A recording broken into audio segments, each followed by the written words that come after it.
Hello, greetings, and welcome out there in podcast land. You have stumbled, fallen, or tripped upon Johnny Has the Keys, a podcast where two guys sit around and they talk about genre movies, horror, science fiction, literature, television, the influences that movies have had on us and on other films and genre pieces. My name is David. I'm here with my good friend Tim. Hey, Tim. Hello, David. How have you been? What have you been up to? It's been, a week now at least since we've recorded a podcast, so it feels good to be on the air again. How you doing? Oh, I'm fine, considering we're in the midst of an apocalypse and, The Stand, 2020, Stephen King's new version of The Stand, the coronavirus. Oh, yeah. COVID-19. Definitely. Yeah. Crazy out there. Crazy happenings. But that means hopefully millions of people will be home and tuning into this podcast. That's what I think. So they've got plenty of time to catch up on back episodes too. That's true. They do. Have you done anything fun or genre related this week? Read anything? Watched anything? Actually, I have, and I think that you'll know that I've had plenty of time on my hands when I tell you what. I discovered a movie that we have talked about before that I never thought would be available. It's available on Amazon. And I sat down and I watched all 70-something minutes of it. And it is called Where Have All the People Gone? Where have all the people gone? Who did that one? We've mentioned that one before, haven't we? Yes, we have. It is a 1974 television movie starring Peter Graves and Kathleen Quinlan. And Kathleen Quinlan was the daughter. That's how young she was. But Peter Graves is the dad, and it's where they're on a camping trip, and they're checking out some cave, and there's a solar flare while they're in the cave. And when they come out, everybody's gone, and all that's left is their clothing and some white powder where their flesh would have been. Does this ring a bell? Yeah, it does. But, wasn't the threat like animals are still alive or something? There is a scene where a dog is like attacking them, like some wild dogs, which is funny because it's only been like a day or two, and the dogs are already wild. So maybe the sun made them go crazy. I don't know. I'm looking at it right now. It's directed by John Llewellyn Moxey of the famous Moxies. Actually, he did The Avengers and Maniac, so he was just a television director. He did Mission Impossible, which also had Peter Graves in it. But anyway, it's a cheesy sci-fi movie from my childhood that I distinctly remember seeing on television when I was 9 years old. And I've remembered it all these years, and I just think it's kind of funny that I found it on Amazon. That inspires me because there was one that I saw when I was a kid that I've wanted to see for decades.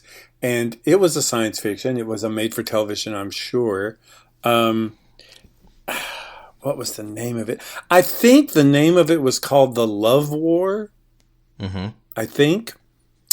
But basically, I think it was Lloyd Bridges, and I can't remember the other one, but basically it was an old Harlan Ellison type story. It was two alien races have chosen Earth to be their battleground.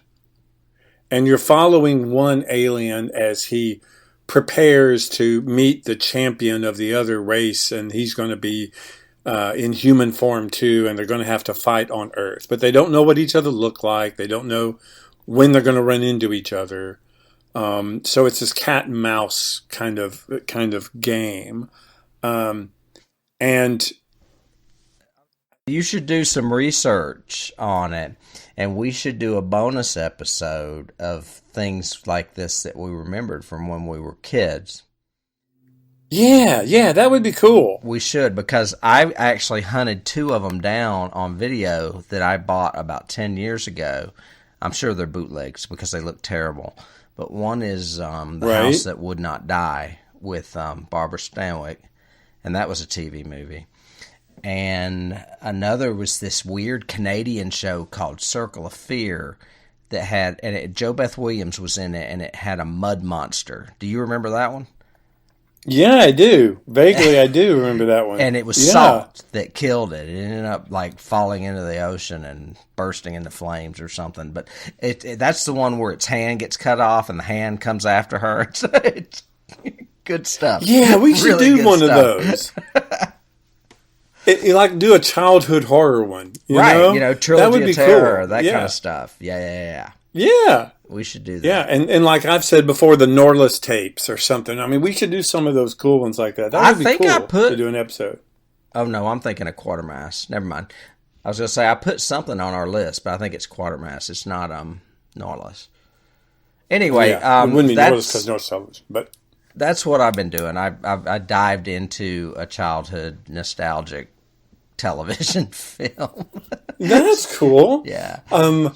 I actually had a somewhat epiphany that I ended up watching Alita Battle Angel, which is a movie based on a graphic novel anime kind of thing, basically about a robot girl that ended up being much better than I thought it was going to be. I expected it to be really terrible, but it actually ended up being pretty good, and I liked it.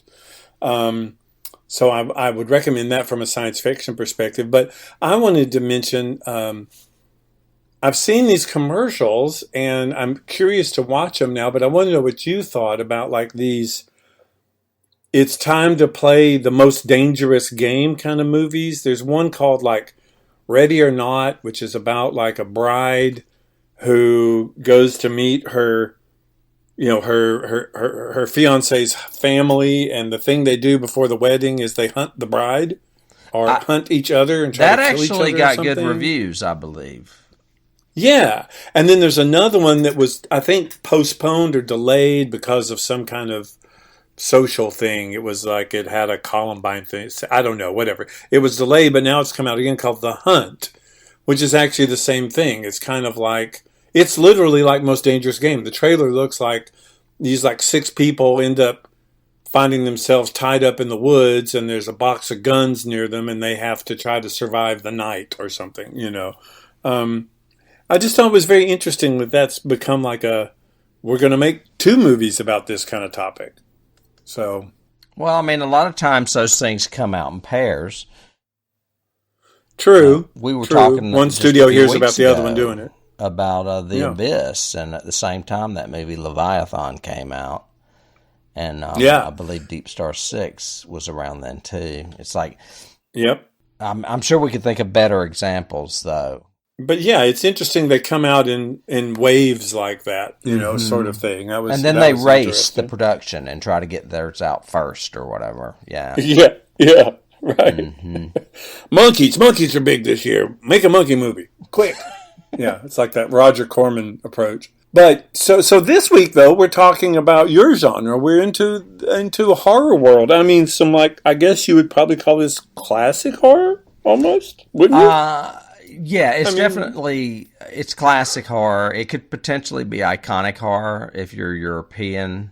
Actually, it's very influential. I mean, there's a lot of stuff going on in it that you see that American directors stole too.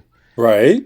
So, but what we're talking about is a little film by the quote Italian Hitchcock, Dario Argento, and it is called Deep Red. It came out in 1975, and a lot of people know who Dario Argento is. He's pretty renowned, but this is the film that supposedly put him on the map. So this was the one I thought we should do because I had not seen it previously, or if I had, I didn't remember it. Not all of it, just scenes. Mm-hmm. So. Yeah, I had never seen it. Yep. Okay. I had never seen it. So I was new. I was a deep red virgin, as they say. Well, there you go. Dario is notorious, especially in the 80s, for having been cut. They would release his films over here, but they would just kind of butcher about 30 minutes out of them. That was usually gore or, I don't know, I guess stuff that American censors just didn't appreciate. Okay, yeah. well, and I will totally, I mean, you know this story because you and I have talked about it, but our listeners don't. But, okay, so when we first started talking about this movie, and you even said, hey, Deep Red is coming up, so make sure you get the right version. And it's a 2 hour and 4 minute version, or 2 hour and 7 minute, whatever it was, blah, blah, blah, make sure you get it. And it was so hard to find that. And even when I thought I had found it, it was this weird compilation of half Italian, half English, some subtitles, some not. And it got me so confused. Mm-hmm. But finally I found a version, watched the whole thing, and kind of could figure it out. Then watched the cut version and went, oh, okay. So now I kind of understand, what they did. Although why they cut it, I really don't understand, even back then. And when was it, 75, 76? Even when it came out on VHS or whatever later, I don't know why they would cut it the way they did. Well, I mean, it's a little gory, but I mean, Friday the 13th was out 5 years later in America. Yeah. To the masses. Right. And it was like a and to me, it was a lot. Yeah. To me, it was a lot gorier. But right. That's just me. Maybe Italian audiences are sensitive, or American audiences at the time were just sensitive. But this was 75. This was Jaws. They should be used to scary. So, but I have to say, for those of you listening who have never watched an Italian horror movie, it does take some. It's like trying foreign food. You have to give it a little bit of time, and you have to adjust to it, and understand that it's going to be a little different. But if you take those caveats, really has some really good stuff to it. Yeah. I mean, I think for me, the key elements of the movie are the performance by Hemmings. Is it Hemmings? David Hemmings. Yeah. Hemmings is really good and really strong all the way through it. And even though this is his first one that got him on the map, you could tell that Dario Argento is a very gifted director, just in his shot structure and everything. Yeah, it's not his first film, but it is the one that got him noticed. Right. He had done 3 before then. He did 4 Flies on Grey Velvet, The Cat o' Nine Tails, and The Bird with the Crystal Plumage, and that is known as the Animal Trilogy. Those movies were known more as, I believe, a Giallo mystery. And I guess I should go backtrack. For those of you out there that don't know what Giallo is, and I think I'm pronouncing it right, it's the Italian word for yellow, which is synonymous with like seedy mystery paperbacks, or kind of like the word penny dreadful in London. So like a penny, yeah, okay. Yeah, except not so much supernatural as more like a seedy mystery. Okay. Dario, and I'm going to say Dario because it's hard for me to say Dario. Dario was combining Giallo with not only supernatural, but as you see in this film, he was actually kind of bringing the slasher into it as well. So he was kind of combining like 3 subgenres, for a lack of a better word, in this film. Mm-hmm. He comes from a directing family. I don't think I wrote his dad's name down. But before he got into directing, he was a writer, and he has a credit, you'll see, with Bernardo Bertolucci for writing Once Upon a Time in the West. Remember that movie? Okay. And that's Sergio, of course. Sergio Leone, wasn't it? There's many Italians. Because I was like, what did Bernardo do? Did he do Romeo and Juliet? And I was, no, that's Zeffirelli. Bernardo did Last Tango in Paris. That's who did, that's what he's known for. Bernardo Bertolucci. Yeah. So anyway, that's a little background on Dario. Well, now I had remembered Dario from decades ago with you and everything else, of course, but I'd always remembered Bird with the Crystal Plumage. I'd seen that. Mm-hmm. I'd seen Opera. I'd seen he had a weird one that had a weird Suspiria. I had seen, and they just remade that last year. Right. They did a reboot of it, but a remake. But I also remembered another one, Tenebra or something like that. That was actually pretty cool too. I remember Suspiria, Tenebra, and one other are part of another trilogy called the Mother Trilogy. Mother of Tears is the third and final of those. So that's part of another trilogy as well. And I've not seen all of those. I've never seen Mother of Tears. I've never seen Mother of Tears. I've seen Suspiria. I've seen Tenebra. But interesting. Okay. Mm-hmm. I didn't know that. But he's, you can see how he became known, like you said in the intro, as the Italian Hitchcock. Very much so. You were saying David Hemmings is a strong part. If I had to say there was a huge element to this film that stands out, it's the visuals. It's a very visual, colorful, beautiful film, especially if you get a really good version of it that's been remastered. Well, it's also just unique, especially at the beginning. I think it seemed like he got rushed in production, in my opinion, because the last half hour seems very rushed and fast paced, whereas everything at the beginning is a lot slower and a lot longer. Yeah, there's one part that's really rushed, and it's when he wakes up outside that burning house, and she's like, "Oh, I had to pull you out." I'm like, why didn't they show that? Well, yeah, and that's one. Okay, in my because I've literally got pages and pages of notes that I just took while I was watching it, of just questions and stuff. And let me find that one because it was like, really? So the killer hit him on the back of the head but didn't stab him or kill him or just left him there and set the house on fire? Really? Yeah, it's pretty funny. So, but going back to your visuals at the beginning, the scene with him and his friend Carlo or whomever and Carlo's drunk that night, but they're having that big talk around the fountain. Just the way he directs that scene, and then even with them at opposite edges of the frame, and that huge fountain statue is in between them. Yeah, and they're little bitty figures having this conversation. It's just really well done. It is, and I guess I should pause just a moment because we really haven't done a synopsis. Let me try to break this down a little bit. Yeah. Is about spoilers. Yeah, this movie's about a musician, and he's played by really the only English-speaking, English-born, I guess, actor named Marcus, and he's played by David Hemmings. And he witnesses what I would consider the end of this really horrific murder of a psychic. So he decides that he should try to figure out who it is that did this with the help of this kind of nosy but wanting to, very ambitious reporter that wants the story, Later, one of his own friends is murdered at the hands of the same killer, and it basically unravels to where they need to catch this killer before this killer kills them.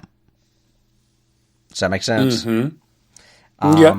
It's an odd plot, and as I told you last week, sometimes things are sacrificed for visuals in this film, and some of that is plot and story. I mean, it's by far not a perfect movie, but it is a memorable movie for sure. So very memorable. I mean, I think he loves visceral. He always has in all of his movies that I've seen. Mm-hmm. So he likes murder to be something very diabolical and something very, gruesome. sort of thing. There are some gruesome murders in this. It has the benefit of not being so gruesome or horrific to me because they use that really, really, really bright red blood that Italian movies use. So it looks like marinara sauce almost. It's just so freaking red. Dawn of the Dead did the same thing. Looks like paint. Same thing.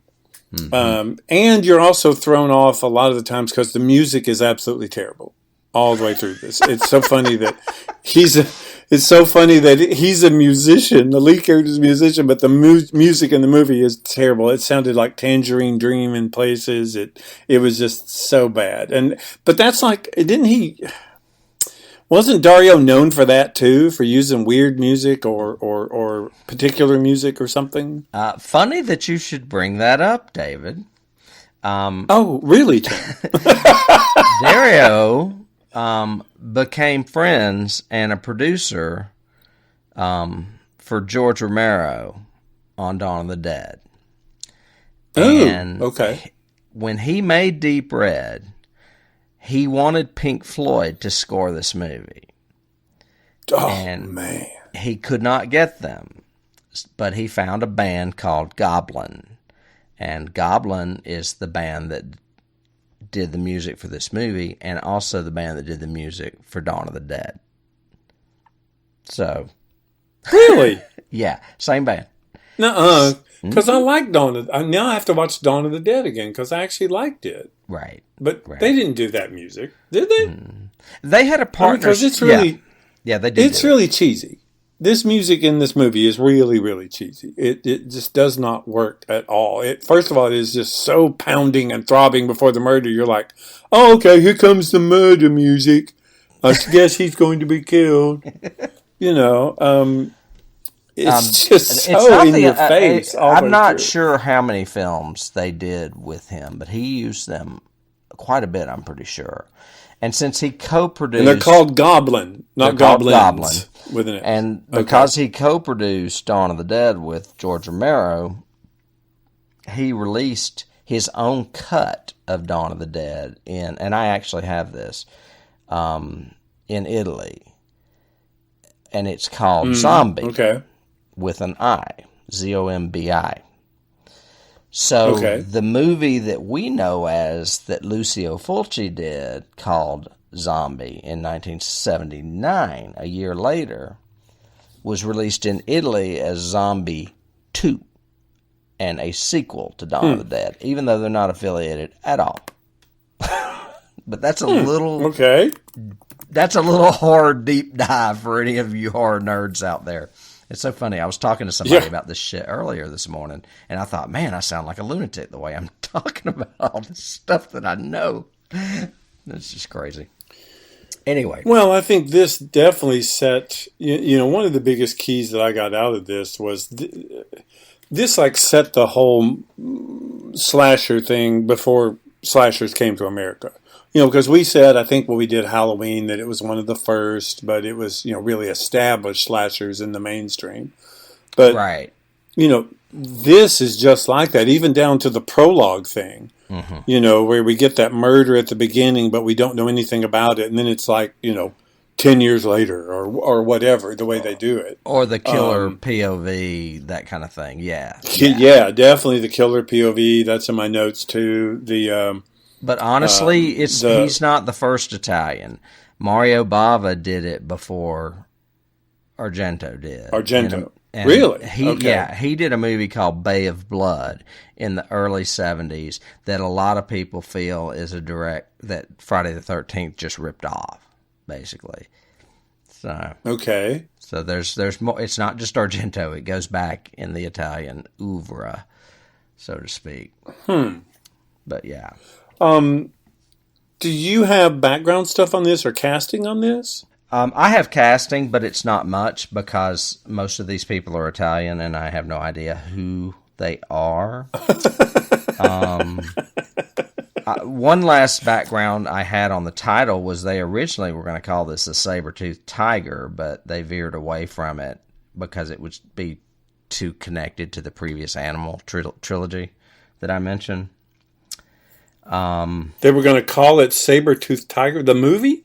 The Saber-Toothed Tiger. Yeah. That was its original. Well, what would that have to do with the story? I have no fucking idea. I don't. All right, so you mentioned that Marcus is played by David Hemmings. The only notes I really have are that he starred in Blow Up, which was another famous Italian film. Antonio, what's his face, did that. Remember? It won like an Oscar, didn't it? Or was nominated? Do you remember that film? Yeah. No. I remember a Blow Up. Well, it's called Blow Up. And I think that we might have even remade it over here with John Travolta, and it was called Blow Out or something. You did? Brian De Palma did it. Because right. Brian De Palma does that. He likes to recreate everything Hitchcock or Argento's done. But the original, the one that put David Hemmings on the map was Blow Up. But he was also in Barbarella, and he was in Gladiator. And now he's dead. So, yeah. And then I've got, the reporter, Gianna Brezzi was played by Daria Nicolodi. Carlo was played by Gabriel Lavia. Carlo's mother, Marta, was played by Clara Calamai. And then, of course, the only other one, I guess, that may stand out is the psychic that is very, very memorably murdered in the first of this film. Is played by Helga Ullman, and she went on to be in other films as well. I can't remember. She should have. She was really good. Mm-hmm. I really wish she had lasted longer. She was like a little Drew Barrymore. That was the key for me in that one. She reminded me of like, oh, great, huge actress in the beginning, and now she's gone. Mm-hmm. So, but as far as casting, that's really all I have. I was thinking we might want to talk about some scenes that stand out. Yeah, I have a ton of just... I mean, I love that murder that we were just talking about. Like, when she's on the phone, she gets off the phone, she goes to the door, but she stops, and she doesn't answer it because she's psychic, and she knows what's going to happen. And all of a sudden, the door gets kicked in, and she's just hacked with a meat cleaver. I mean, damn, it's crazy. Yes. Yeah. So that's a very good scene. And then, but again, it's one of those you have to get used to because you go from this really horrific, death scene or murder scene, and then it suddenly cuts to him and his friend talking again and goes on way too long, and then suddenly you see her at the window or hear her scream, and she's at the window, and you're thinking, I thought she was dead. She's still alive. No, she has to be impaled on the glass, her throat, that is. Yeah, throat in the glass kind of thing. That was great. I do like, I thought that was, I've even gotten my notes, great through the glass murder, but the music is terrible. I have, oh my gosh, how severely was this edited? I do have huge compliment to Argento. You can tell the unique directing style, even if you can't understand the dialogue. And that to me was like the scene, even a simple scene, like, he witnesses the murder, runs up to her apartment, pulls her off the glass, then the police show up, and it shows him being interviewed by the detective. Well, my version of that was all in Italian with no subtitles. So I had no clue what they were saying to each other. Mm-hmm. But you could still tell what was basically happening by the way Hemmings acted it and the way Argento shot it. So it made, it was very well, cleverly done. I thought I thought some of the scenes just come out of nowhere, and they keep coming out of nowhere all the way through the beginning of this movie. Like suddenly we're visiting Carlo's mom. And I know, later on you figure out why he had to do that from a storytelling perspective, but it just didn't really work well. How'd you like that night gallery hallway? That was cool. With all those scary paintings and stuff. I would have liked one more walk down it to make the ending really cap for me, because he finally comes way back to that. The very, very, very, very end, he comes back to that. Mm-hmm. And the fact that it's not a painting, it's a mirror, kind of gag.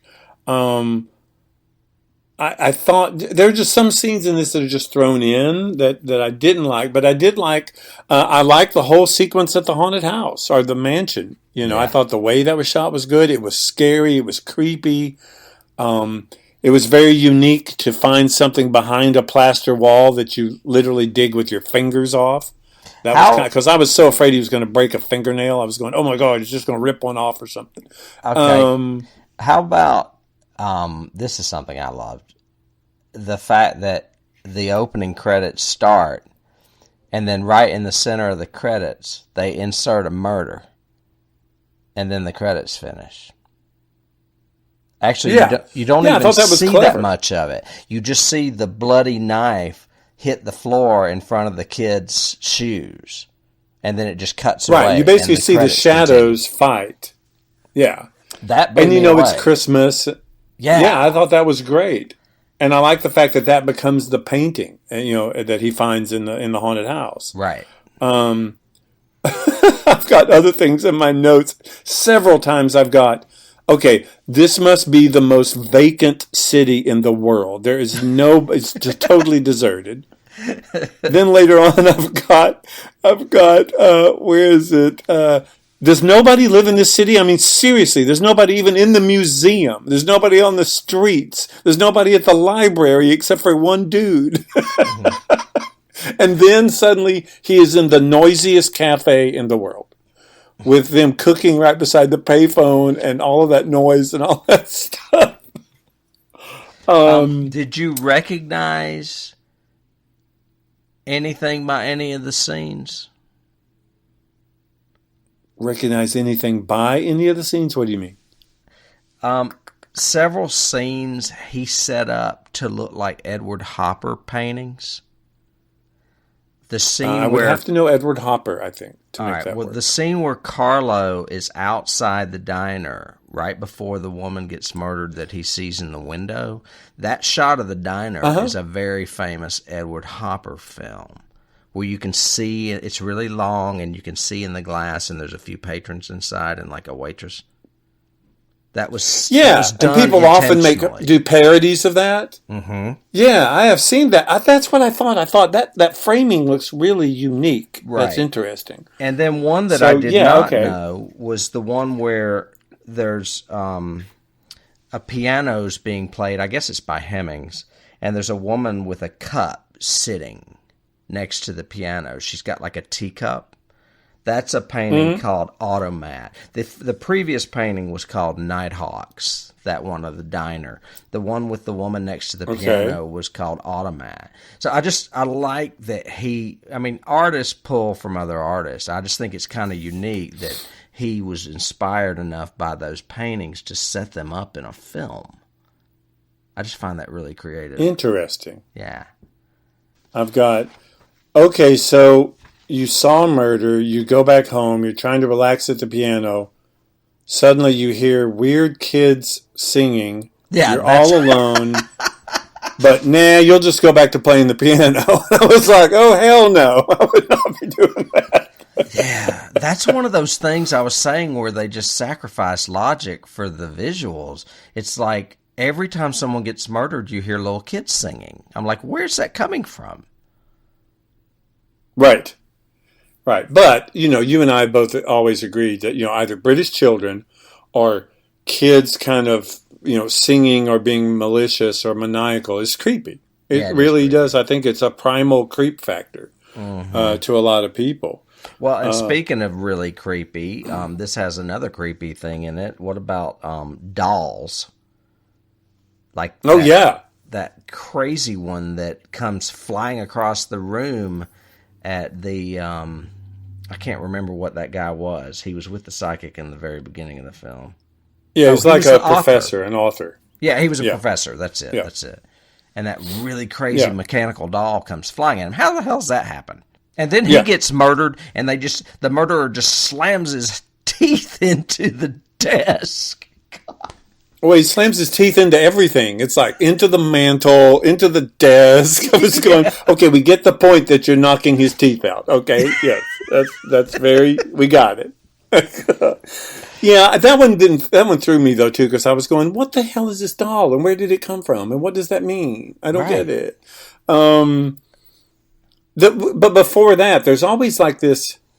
There seems to be like this scare and all this pacing of the murders. There seems to be like this scare, this creep factor, then like a jump scary kind of moment, then a calm, and then the real attack. So like with her, you know, like you said, she gets kind of creeped out. She goes to the door. Suddenly she stops because, she knows who's behind there. There's that her trying to get away. Then boom, he busts in and kills her. You know, the other lady is there. She senses something. Blah, blah, blah. Then all of a sudden a bird flies out. Her mina bird flies and gets impaled by a knitting needle. Yeah, he got some. Then she kind of reacts to that. Then he comes in and starts chasing her. You know. He got flack for that and for the lizard. And he swears it's not real, but it looks real. The lizard? Yeah, there's a lizard that gets stuck with a pin, like on a board. Yeah, because the daughter's doing that. The freaky, weird daughter that Daddy doesn't like. Right. You know. And he said it's not real. Or that Daddy might like too much. We don't. You know, animal rights activists got all bent out of shape about it. Yeah. Yeah. In my note, I'm just looking at my notes again. Nice. She said the ghost of the house. Dead birds on knitting needles. That's kind of cool. Okay, I'm not a fan of this music. Why did he pick this music? If somebody attacks you, it makes a lot of sense to crawl to the bathroom. What the hell? I've got, this house has the greatest water heater in history. All that hot water. Why did you drown her and not hatchet her? But that's okay because it gave us good blister makeup. I have a note from the very beginning. That's the dirtiest ass bathroom I've ever seen. I'm trying to think. At the theater? It's at the very beginning. Yes. Yeah, it's at the theater because he's still there. And it looks like a gas station bathroom. I was like, what the fuck, man? That is nasty. And then it cuts to a big eye and someone putting on eye makeup. And I'm like, that's a weird cut. Why is that there? Well, yeah, he has those. And again, I think it's really weird that he has those in the beginning, but he doesn't have those in the end. Those insert cuts of like somebody putting on eyeliner and then the very, very close-ups of like kid stuff. Like toys and dolls and little braided string and stuff like that, all with that goblin music. It's because Carlo was the kid that witnessed the murder. Yeah, but Carlo, but we don't get that later on. So I mean, Carlo I guess doesn't have a little. I guess we can go ahead and spoiler. Marta is the killer. Marta is. You first think it may be Carlo, then he realizes it can't be Carlo, which I thought was a dumb realization. Carlo was standing in the street when he saw the other woman get impaled on the window or whatever.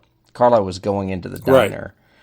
Right. But it ends up being Marta, Carlo's mom, and the kid that is in the very insert of the credits at the beginning where the knife is thrown down is Carlo witnessing his father being murdered by his mother. And they brick him up in what you refer to as the haunted house, which was apparently their old house. And David Hemmings, a.k.a., what's his name again? Marcus. Marco Daly. Discovers the body and figures everything out. So Marta comes after him. But before I go a little bit further, there is one other famous person that has to do with this movie, and I don't know if you caught it or not. Who do you think? Obviously not. Who do you think did the special effects? Who? Yeah. Tom Savini. Nope. I don't know. Carlo he's Italian. Rambaldi. Rambaldi? Yeah. What? Yes, he's Italian, and he also did E.T. Yep, he did do E.T. Mm-hmm. That's true. Interesting. I thought you might like that. Do that, but that because they're good. I mean, the effects work for me, except for again the bright red blood. Mm-hmm. Speaking of blood, I've just looked at my notes. It says the maid says all of that blood all over the place. Wait a minute. What blood? There was no freaking blood. The girl was drowned. There was no blood anywhere. Right. Right. That's funny. But you know what? In the 70s, that bright red blood was in a lot of movies. It was before they came up with that formula with Caro syrup. Because I think it had to do a lot with the lighting too. I think it might have looked fine to the special effects guys, but then when you get it under the lighting that they were using to try to get it, because lighting back then had to be so severe in order to work with the photo plates. So maybe that was it too. True. True. But you did, you just stated basically the plot of this, and it's my key, but I know you've already got it, which is Friday the 13th, right? I mean, this is, we think it's the guy, but it's really his mom. Right. That's a big key. That's a very big key. Right. Okay. I don't know that that's in Bay of Blood. I think Bay of Blood's just about a slasher. But this one, yeah, the fact that it ends up being the mother instead of the son is a huge Friday the 13th key. Yeah. And then I've got, of course, when he does finally see the skeleton, it's a very Mrs. Bates kind of psycho kind of feel to it. The way he does that quick zoom in on it and everything. Yeah. Well, and I've got, as a key, I've got that just Hitchcock in general, the camera work and the color remind me of Hitchcock. Very, very much so. Even the way he did. Yeah, the camera's always moving. Even the way he does that realization shot when it's after Carlo has been killed by the police, and he was obviously the murderer, and the case is closed kind of thing, and he's walking and he's in that same nobody lives in this city street, and the camera does that big pan all the way around him as he slowly realizes, wait, it couldn't have been Carlo, right? Because Carlo was with me. And even though I do have, my next note is, really, a voiceover now? We have to have a voiceover now? Why do we have a voiceover now? Well, and the whole time I was watching it, I was like, it's not Carlo. He was in the street with you. What the fuck's going on? And then when he realized it, I'm like, oh, duh, he's just a little slow. Yeah, it just took, I wonder if we were supposed to realize that before. I guess so, sort of thing.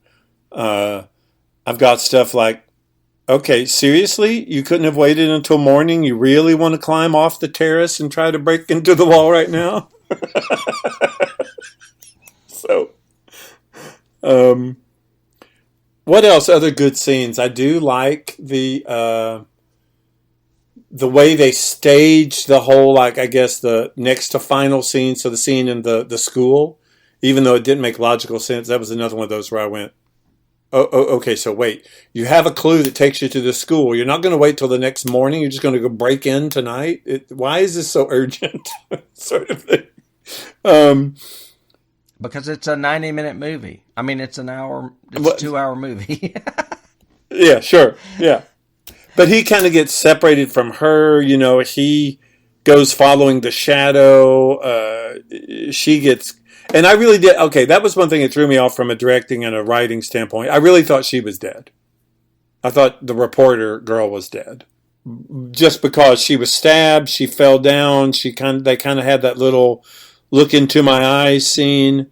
And then he goes away. And then later on, you suddenly hear, she'll be all right. And I was going, what do you mean she'll be all right? She was dead. Yeah, he changed his mind. But he left it in because it looked cool. Yeah. Carlo had a kind of a speaking of deaths, that's kind of a memorable death there. Not just the dragging alone would have been gruesome, but the whole I have to crunch your head with the car. I'm telling you. That was... It's like, it is very Savini-esque in that he tries to murder everybody very originally. So I'm just going to have him get caught by a truck and dragged down the street and have the truck turn and his head crack open on a sidewalk curb. Oh my God. Yeah, it's crazy. Yeah, at first he gets knocked out on the sidewalk and then the car literally runs over his skull. And I swear to God, even though I was watching it in a hotel room, when I watched that scene, I could hear you laugh. When I watched that scene, it was just I could just hear right now. Did you see his head? I could just hear you laugh. Oh, that's so funny. I know. I was laughing uncontrollably when he was. And what's funny now, we know Marta was the murderer, but she was really strong to grab that big dude's head and be bashing his teeth in on a table and a mantle and everything. Yeah, I was like, damn. She must be super mom when she's ready to murder. And she can make crazy dolls come flying across the room after you too. She's got some supernatural powers as well, and she makes children. And then they have the really Hitchcock, De Palma kind of twist thing with it wasn't a painting he actually saw or keeps remembering in the hallway. It was a mirror, which was a neat idea. That was. I wonder if that's like was the genesis of the idea, and he went from there. And then Mom has a very memorable death as well, although my notes even reinforce it. That is probably the strongest necklace ever made. I mean, I don't know how that would ever work. Yeah. For those of you out there that don't know how she dies, her necklace gets caught in an elevator cage, and Marcus hits the button, and the elevator goes down, and she is decapitated by her own necklace. Yes. And we watched that necklace go down like 4 stories, by the way. It's a little bit long. It goes down. But then we have a really cool final shot because even the credits and everything are done in like a pool of her blood. So and his reflection. Which is deep red, but yes. And it says, "You have been watching Deep Red." I love that. Credits. I did notice that. Like, did we forget what we were watching? We didn't know? Well, we talked about some keys. I mean, I definitely have, Brian De Palma, especially like Body Double and that whole kind of weird Body Double to me is his version of this, so to speak, with a lot of Hitchcock impressions. But that whole killer POV, like Halloween, Friday the 13th. Hey, before you get into all those keys, I got a couple of awards that I need to share. Yeah, do those. And you will appreciate this. They're both, of course, European. One is the Italian National Syndicate of Film Journalists in 1976 nominated this film for Best Score. Best Score? Best Score. What? No way. Yes, so quit trashing Goblin, man. They were nominated. Did he score it and then go back and put Goblin in just so he could get an award? No, no, there's no way. Well, they didn't win, but they were nominated. Wacky. Well, that's wacky. Okay, and then there's one other. The Sitges Catalonian International Film Festival of 1976 awarded Dario Best Director for that year. For this movie. Good. I can understand that. Yeah. I mean, I don't know who he's up against, but I would definitely think this was a great work directorially. We've said that. Yeah. Well, I just wanted to get those out there. I knew you'd appreciate the Goblin one after you've been trashing them the whole show. It just goes to show how bad that scores must have been that year. Maybe Italy just does really bad music. I don't know. They do opera. Yeah, that's it. I liked. I thought the movie. I would recommend it. I think it's a good horror movie, and it's a neat to see a different country's interp of horror, and to be that influential. There's tons of keys. I would recommend it. I would recommend any Dario Argento movie at least once because it's going to be something you've never seen before. It's going to be unique in that aspect. You mentioned influencing other directors. Apparently, there are 2 directors it directly influenced, and one is David Cronenberg, and the other is Rick. Oh, that makes sense. Rosenthal, and these are actual scenes that they lifted. Cronenberg lifted the head exploding scene. He modeled it after the parapsychology discussion, where they're up on the stage. Oh, yeah, from Scanners? Yeah, from Scanners. he basically modeled his scanners after that little panel of them up on that stage. And then Rick Rosenthal... Yeah, right before she gets the psychic visions, right? At the beginning. Right, exactly. And then Cool. Rick Rosenthal, who I don't really know at all, directed a little movie called Halloween 2. And there is a nurse in that... I think she's a nurse that gets her face scalded off in a hot tub. And that was lifted. Oh, yeah, in a therapy bath. Right. Yeah, like one of the steel ones. Yeah, that's true. And that was supposedly lifted from the scalding scene in this film as well. So that's See, I think those simple things, to me, are much more body horror painful than a lot of the elaborate things that, like, Freddy and Jason and Saw and all those got into later on. Mm-hmm. I mean, burning your face and seeing blisters and stuff, that like hurts me when I watch that. Or getting cut with a knife or stabbed with a knife or sliced, that bothers me. Grabbing a knife by the wrong end. Yeah. I can't handle that. Right. But like, your face being ripped off by a mask of metal or something, or some weird twisted, bow and arrow through your throat, that kind of thing. It just didn't. To me, it's not as scary. Mm-hmm. But that's just me. Yeah, I get it.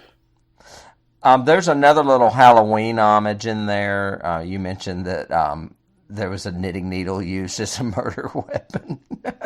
It murdered a mina bird, but it was a knitting needle.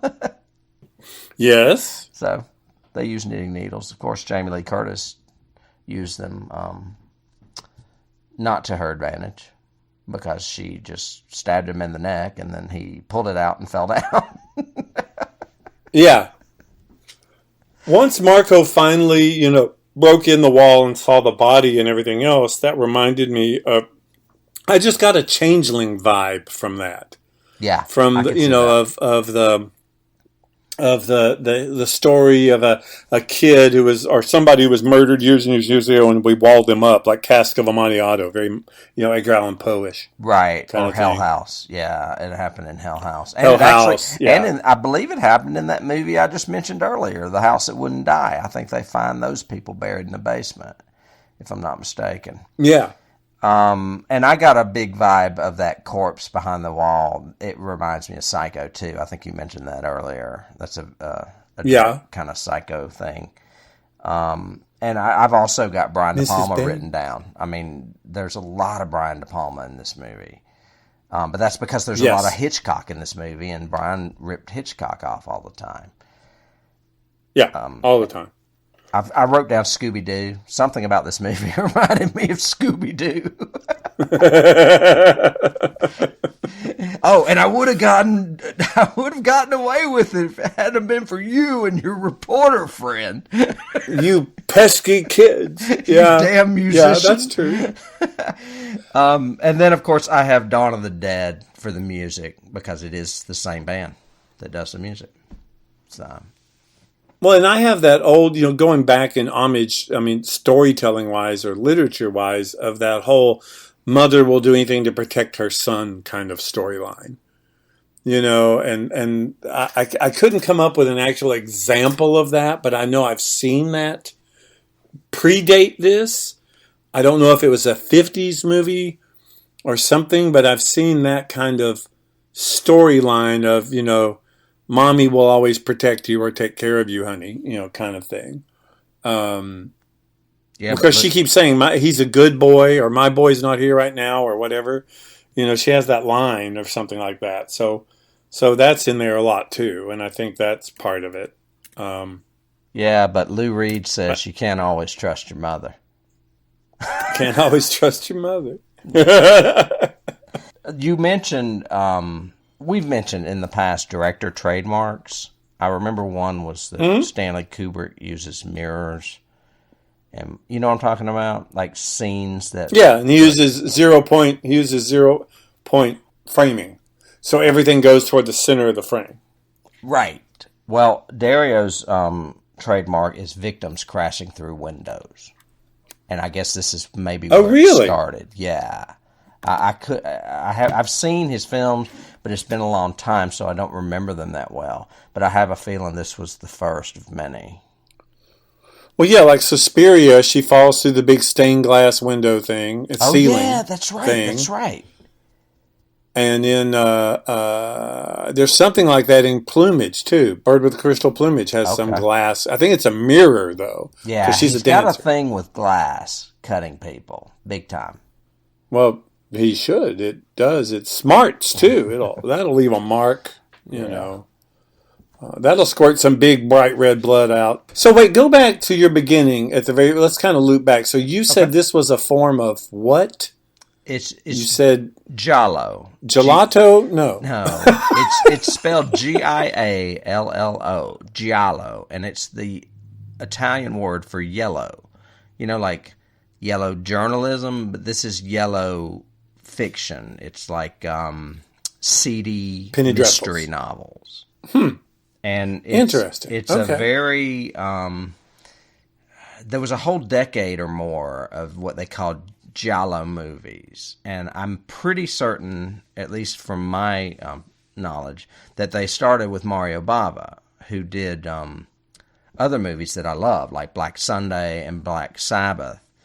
But he also did that Bucket of Blood movie I told you that inspired Sean Cunningham to do Friday the 13th. He did this one I put on our list too. He did Planet of the Vampires. It's a science fiction movie that is pretty renowned. I don't know if it's for good reasons or not, but I thought that would be a cool one for us to maybe check into if we could. Mario Bava, then Dario Argento, and then Lamberto. Well, actually, Lucio Fulci probably came around the same time that Dario came around, and then Lamberto Bava came later. That's it's either Mario's son or nephew, and he did Demons, which is another one of my favorite Italian movies that I happen to be discussing this morning. Was that the one that was in the movie theater? Yes. Smash everything! Smash everything! Smash everything! Yeah. Okay. Yeah, now I remember. Absolutely love that movie. So anyway, we're laughing because of all these weird foreign horror movie connections, but I wanted to bring it around full circle because last season, we did Let the Right One In, which is a really cool little Swedish vampire movie. And I said we should try to do at least one foreign horror film a year. So this year I thought, well, let's do Deep Red because Argento is kind of known for being a big horror foreign director. But yeah, what do you think? I mean, obviously it's not as good a film as Let the Right One In for story purposes. It's more of a visual film. But the visuals are really good. Mm-hmm. Yeah. So I mean, I don't think I agree with you. It'd be hard. I'd probably go with Let the Right One overall as a better, scarier, neater story. But it's vampires too, which I like. Right. Whereas this is mostly a straight mystery story with a slasher. Mm-hmm. So. Yeah, I'm thinking we should go. But yeah, Asian that's a good comparison. Or next season. There's a great movie called The Host that's kind of a monster out of the ocean movie that Korea did about 12 years ago. That's pretty awesome. And then there's also Train to Busan, which is an incredible zombie movie. Wait, Train to Busan, is that done by that guy that did Parasite? I don't think so, but it's on every streaming app or app platform. I know that. Anyway, we'll figure something out. You may want to pick a foreign sci-fi. So there are no good foreign sci-fi. Well, I put several on the list that were highly rated. So okay, well, we'll see. There was this one that I watched. What was? I'll have to look it up. I don't remember right now, but there was a really good. I think it was Korean too. Korean sci-fi that has come up recently about the end of the world, kind of apocalyptic coronavirus. No, more like a impact of a sun going nova, or impact of a meteor. Where have all the people like gone? Wow, man, you're just bringing it back full circle. There you go. See, I try to tie these things up. That's the way I roll. Cool. Well, we like this movie. We advise go see it and get some spaghetti and sit down and watch it. Yeah. Check out Dario. And he doesn't disappoint. Check out Dario. Even if you, hopefully this might inspire you. Go and watch Crystal Plumage and Suspiria. Not the remake, because watch the original first, then maybe watch the remake. But always go original first. Mm-hmm. So, yeah. All right. Tim, thanks so much. Yeah, it's been real. It's been real Italian. All right, man. It's been profondo rosso. Profondo rossa. All right. Talk to you next time. All right. Bye.